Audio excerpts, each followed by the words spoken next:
이게 조금 그림이 그려지는 게 권건희의 전전이 있다라는 이야기가 계속 들려 나왔었잖아요. 권성동, 권영세 위에 전전, 정광훈, 전한길이 있다. 쌍전. 네.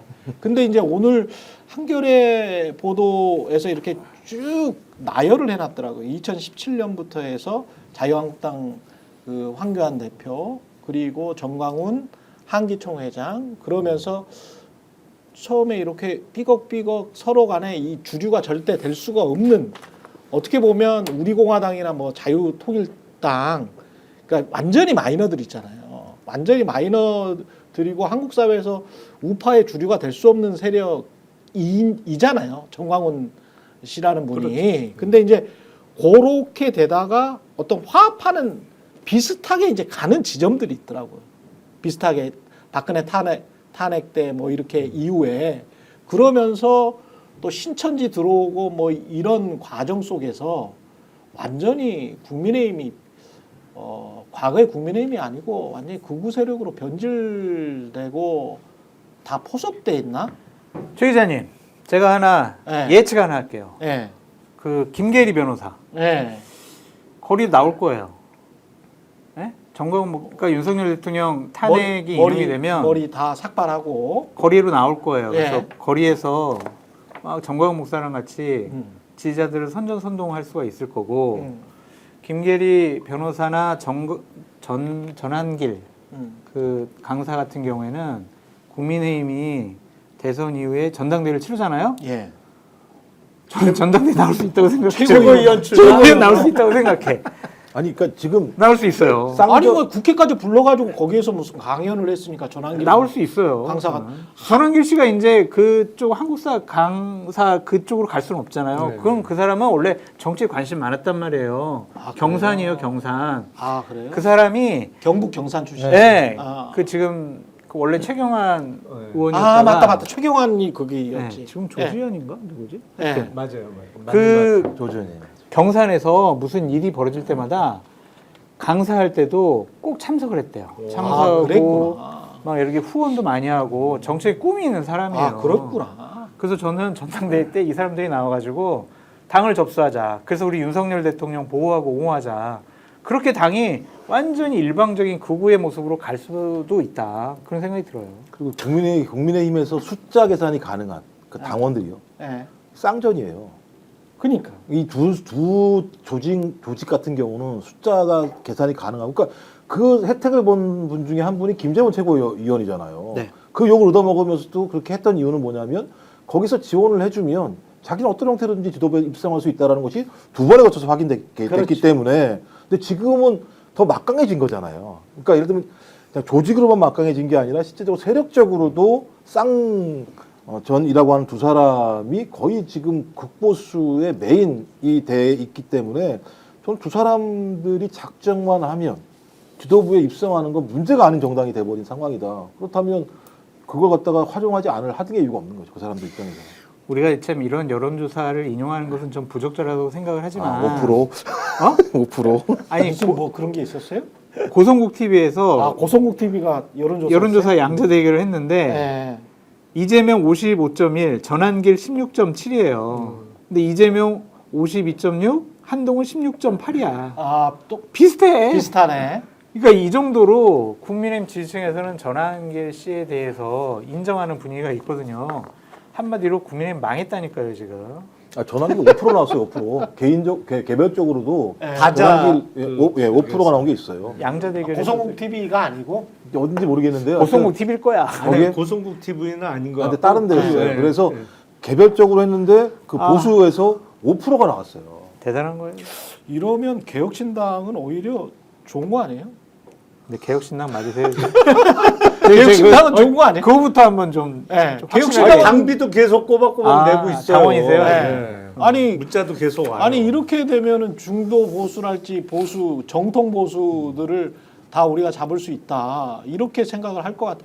아주 이질적인 집단인데 쌍전은 진짜 아니, 그러니까 이질적인 그렇게 집단이야. 흘러가야 되는데 네. 지금 뭐 여의치는 않아 보여요. 아, 그래요? 왜냐하면 이제 개혁신당도 그동안 시끄러웠으니까. 그렇죠. 그리고 네. 지금 국민의힘은 도저히 안 되겠다. 이제는 지지를 못하겠다고 판단하는 국민들을 흡수할 만한 지금 녹록한 상황은 아닌 것으로 보이는데 그래서 그릇을 좀 크게 만들어야 된다는 입장이었는데 제가 뭐 예. 이게 어떤 순결성보다는 일단 그릇이 커야 된다라는 입장이었는데 조금 그 방향하고는 조금 달리 가고 있는 거 아닌가 싶어요. 야, 진짜 보수부터 해서 구구파까지 이게 굉장히 지금 힘들어졌구나. 지형상, 구도상. 아니 굉장히 힘들어졌네. 이게 이건 뭐 우리나라 추세만이 아니고요. 예. 그 EU 같은 경우도 보면 예. 보수당 24%, 3인당 24%, 네. 구구정당 24%예요 지금 아, 그래요? 통계적으로. 네. 그러니까 이 정도 상황이 됐기 때문에 그러니까 경제적인 상황, 금융위기 이후에 소위 극보수가 완전히 위로 쫙 올라가기 시작을 하거든요. 걔들은 그래도 이민자를 많이 받아들였기 때문에 그쵸.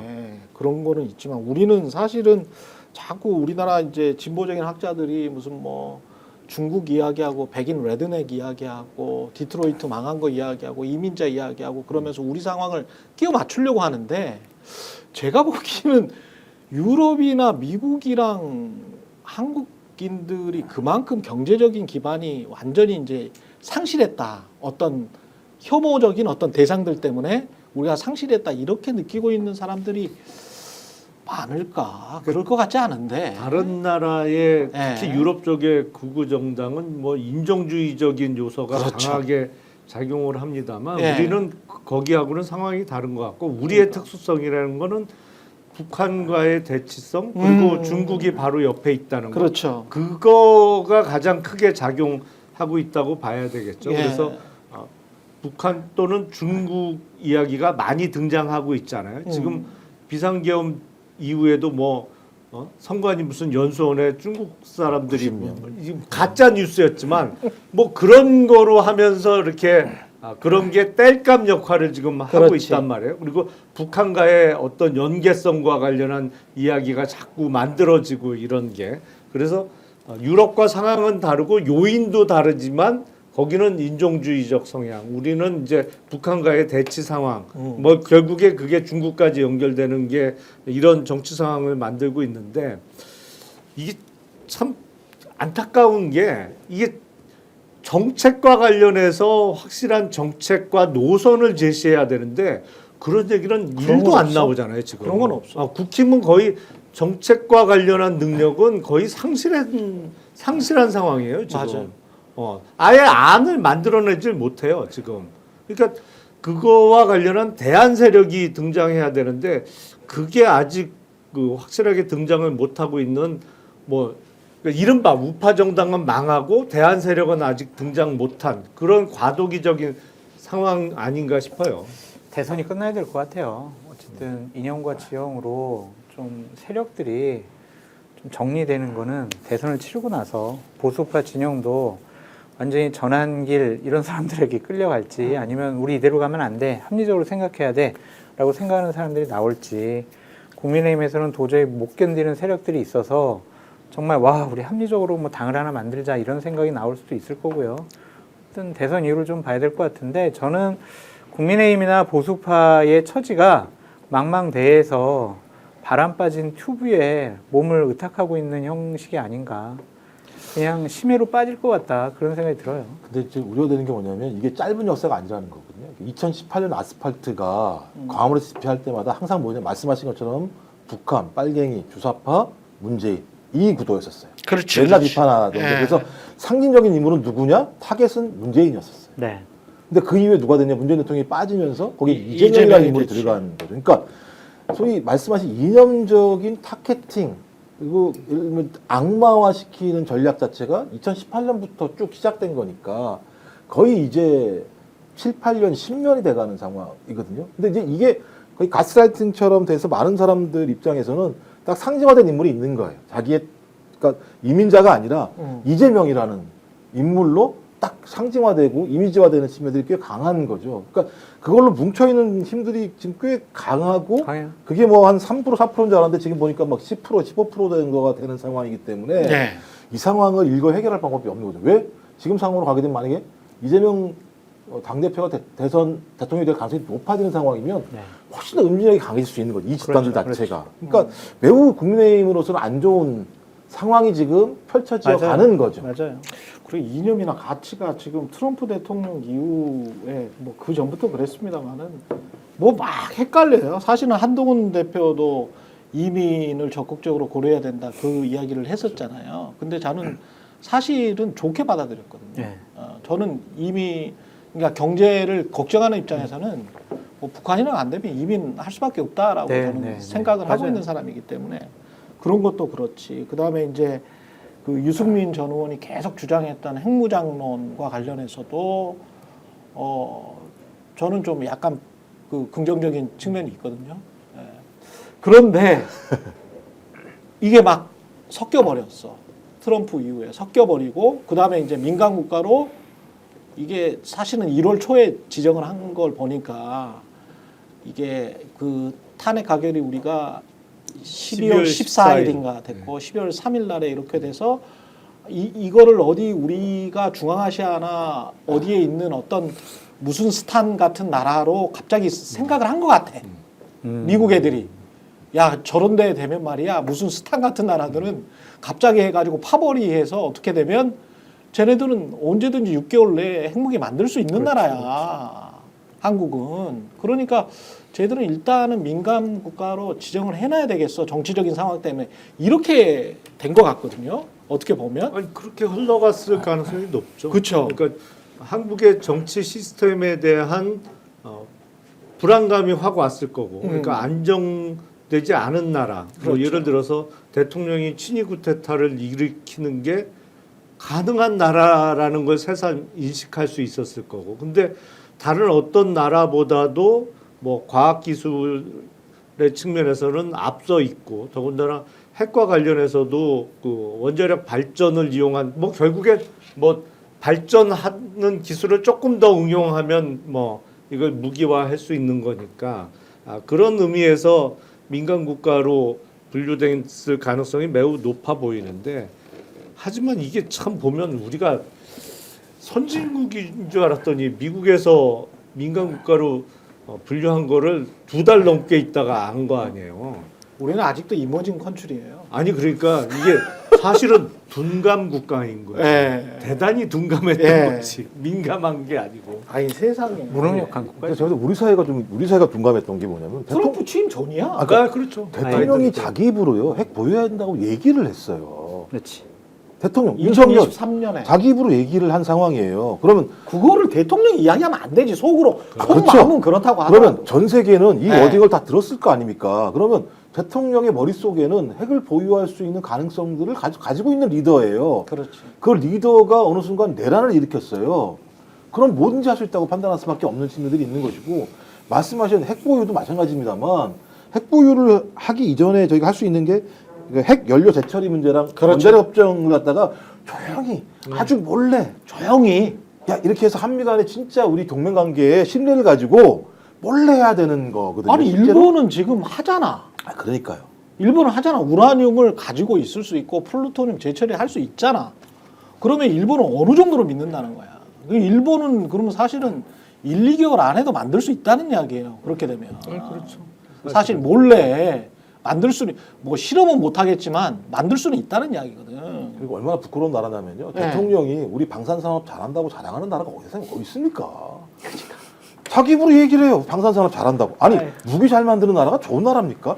그냥 그건 조용히 잘 만들어서 잘 팔면 되는 건데 거기다가 선제 타격하겠다고 얘기하지 핵 보여겠다고 이런 상황이니까 해외에서 이미 신인도는 떨어진 거고, 그러니까 예를 들면 이제 그런 우려에다가 이제 내란까지 일으켰으니까 이제 민주주의가 위태롭게 되면 결정권자의 자기 결단으로 다 할 수 있게 되는 사태가 벌어질 수 그렇지. 있잖아요. 이걸 우려할 수밖에 없었던 것이고, 또 하나는 미국 입장에서도 한국한테 이제는 자기가 레버리지를 가지고 야 조용해 이러면서 자기가 끌고 갈 수가 있는 상황이니까 이 카드가 나쁠 게 하등이 없는 거죠. 미국 입장에서. 얼마나 좋아? 미국 근데 입장에서. 사실은 이거 민간 국가로 지정된 게 그냥 뭐 한시마다 뭐 외교부 뭐했냐, 미국하고 우리하고 그동안 그렇게 입버릇처럼 얘기하던 한미 동맹 강화가 사실은 내용 없었던 거 아니냐라는 문제뿐만 아니라 네. 경제적으로도 이게 심각한 문제로 그럼요. 다가올 수밖에 없는 게, 우리가 그 고준위의 핵 폐기물을 이제 처리하기로 했잖아요. 네. 처리 시설을 언젠가는 만들 수 있도록 이제 국회 법도 정비를 했는데 예.